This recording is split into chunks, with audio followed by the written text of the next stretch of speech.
হয়তো অসুবিধা হওয়ার কথা নয়, কিন্তু হয়তো 11-12 পাতা দেখে মনে হচ্ছে যে আমি কি করে ফিল আপ করবো। আমরা চেষ্টা করছি সেটাকে যদি ইজিয়ার করা যায়, কারণ আলটিমেটলি দেখুন এটা 11-12 পাতা যে ইনফরমেশন, সেই ইনফরমেশন দিলেই যে আপনি অন্নপূর্ণার ভান্ডার পাবেন সেটা কিন্তু নয়।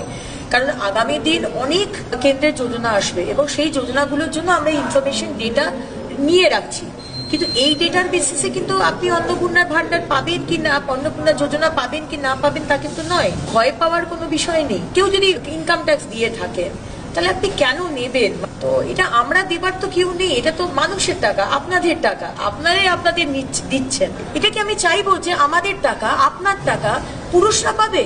তাহলে কার্তিক ভান্ডার বা গণেশ ভান্ডার করা উচিত ছিল। লক্ষ্মীর ভান্ডার নামটা দিলেন কেন? দেখুন এই ডিসিশনস গুলো তো এখন নিতে হচ্ছে, কারণ আমরা চাই না যে কোনো ব্যক্তি যে এলিজিবল নয়, যে মহিলা, তার কাছে টাকাটা যাক বা কোনো পুরুষের কাছে টাকাটা যাক। সেই কারণেই আজকে এই স্টেপস গুলো নেওয়া হচ্ছে। আপনারা আমাদের ভুল বুঝবেন না, আপনাদের টাকা